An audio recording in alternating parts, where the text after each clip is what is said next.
बिस्मिल्लाहिर्रहमानिर्रहीम। अस्सलाम वालेकुम दोस्तों, उम्मीद कंदा आहियूं अवां सभई ठीक हूंदो। जे तव्हां भाइरनि खे इहो ख़बर हूंदी, असां पंहिंजे इन चैनल ते हिकु पंक्चुएशन जो कोर्स स्टार्ट करायो हो, जंहिंखे वधाईंदे अॼु असां हिकु नई क्लास सां हाज़िर थियासीं। ऐं अॼु वारी हिन क्लास में पाण अपोस्ट्रॉफी जे मुतलिक़ सिखंदासीं, अपोस्ट्रॉफी जे मुतलिक़ पढ़ंदासीं।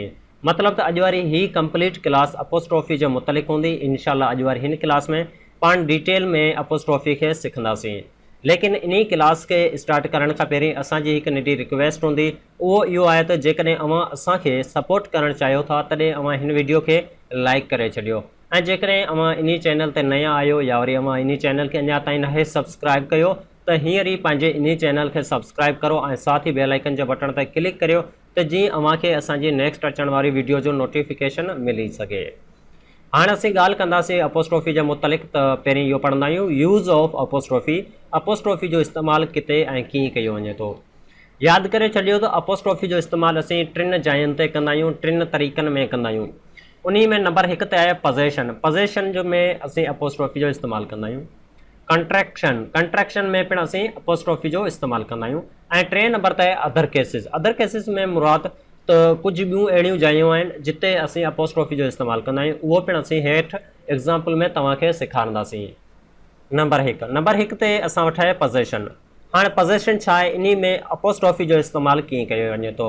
जेकॾहिं तव्हां पोज़ेशन खे ॾिसां, इन जो मतिलबु हूंदो आहे मालिकियत। मतिलबु त हीउ मुंहिंजो आहे, हू तुंहिंजो आहे, हीउ हिन जो आहे, हू उन्हनि जो आहे। मालिकियत ज़ाहिर थिए पई। इन मालिकियत ज़ाहिर थियण में असीं अपोस्ट्रॉफी जो इस्तेमालु कंदा आहियूं। उहो कीअं कंदा आहियूं, इन खां पहिरीं आउं तव्हांखे इहो ॿुधाए छॾियां त अपोस्ट्रॉफी जो पोज़ेशन में इस्तेमालु जी, जो, जा, जी इन लाइ इस्तेमालु कयो वञे थो। मतिलबु हीउ हुन जो, हीउ हिन जी, हू मुंहिंजो जो, इन लाइ असीं अपोस्ट्रॉफी जो इस्तेमालु कंदा आहियूं। चलो इन खे असीं डिटेल में डिस्क्राइब कंदा आहियूं एग्ज़ाम्पलनि में। हिते असां वटि कुझु मिसाल आहिनि, इन्हनि मिसालनि में सम्झूं था। आसिफ़ पेन, आसिफ़ जी पेन। हाणे पेन कंहिंजी आहे, आसिफ़ जी। त आसिफ़ लफ़्ज़ खां पोइ असीं अपोस्ट्रॉफी जो इस्तेमालु करे ऐं इन खां हेठि असीं एस जो इज़ाफ़ो करे छॾींदासीं। मतिलबु त जिते अपोस्ट्रॉफी इस्तेमालु थिए इन खां पोइ असीं एस जो इस्तेमालु कंदासीं पोज़ेशन में। ठीकु आहे, एतिरे ते क्लियर थी वियो।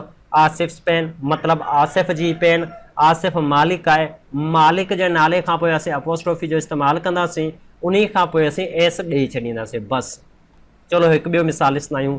ॿिए मिसाल में चयो वियो आहे माई फादर्स फ्रेंड्स ब्रदर। मुंहिंजे पीउ जे दोस्त जो भाउ। हिते ॾिसो इन सेंटेंस में जी जो इस्तेमालु थिए पियो। मुंहिंजे पीउ जे मतिलबु फादर खां पोइ असीं अपोस्ट्रॉफी जो इस्तेमालु कंदासीं ऐं इन खां पोइ एस ॾेई छॾींदासीं।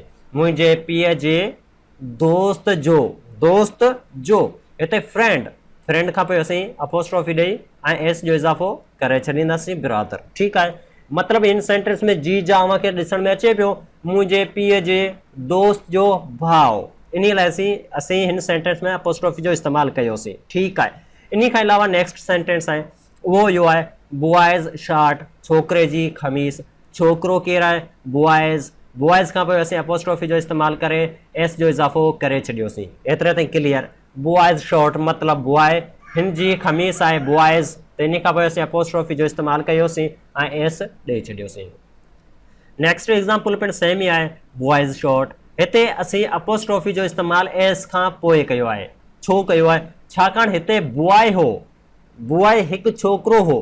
हिकु छोकिरे लाइ असीं छा कंदासीं, बॉय खां पोइ अपोस्ट्रॉफी ॾेई बाद में एस ॾींदासीं। लेकिन जेकॾहिं प्लूरल हुजे, बॉयज़ हुजे, त पोइ असीं छा कंदासीं, बॉयज़ खां पोइ एस खां पोइ अपोस्ट्रॉफी जो इस्तेमालु कंदासीं। इन खां पोइ जेकॾहिं अव्हां हिन जाइ ते एस ॾियणु चाहियो तॾहिं ॾेई सघो था, जेकॾहिं न ॾियणु चाहियो तॾहिं का ॻाल्हि न आहे। ठीकु आहे, लेकिन इहो सिर्फ़ु इहा कंडीशन अव्हां सिर्फ़ु प्लूरल में अप्लाई करे सघो था, सिंगुलर में इहो हरगिज़ न थींदो। सम्झ में अची वियो।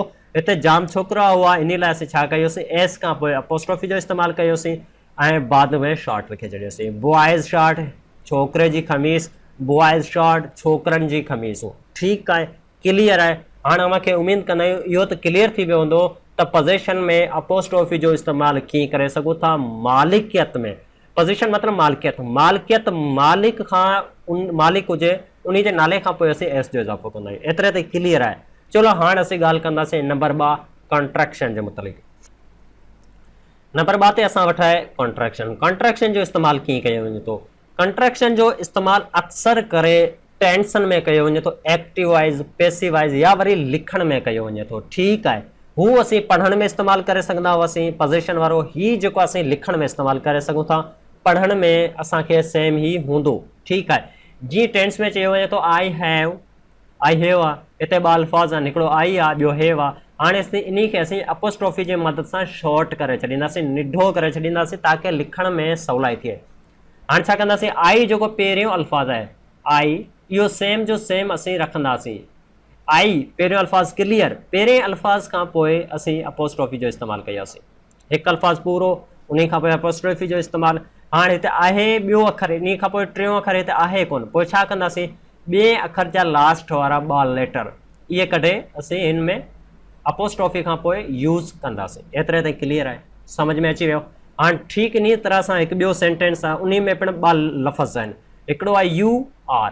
हाणे छा कंदासीं, यू असांजो फर्स्ट वर्ड आहे, इन खे असीं सेम जो सेम रखे छॾींदासीं। इन खे रखण खां पोइ ॿियो लेटर, ॿियो वर्ड स्टार्ट थिए पियो त असीं छा कंदासीं, अपोस्ट्रोफी जो इस्तेमालु कंदासीं। ऐं ॿिए लफ़्ज़ खां पोइ टियों लफ़्ज़ आहे कोन त असीं छा कंदासीं, ॿिए लफ़्ज़ जा आख़िरी वारा 2 लेटर कढे इन में पुट करे छॾींदासीं। एतिरे ताईं क्लियर थी वियो। अच्छा, हाणे असां टियों एग्ज़ाम्पल आहे, उन एग्ज़ाम्पल में 3 वर्ड आहे, 3 वर्ड आहिनि।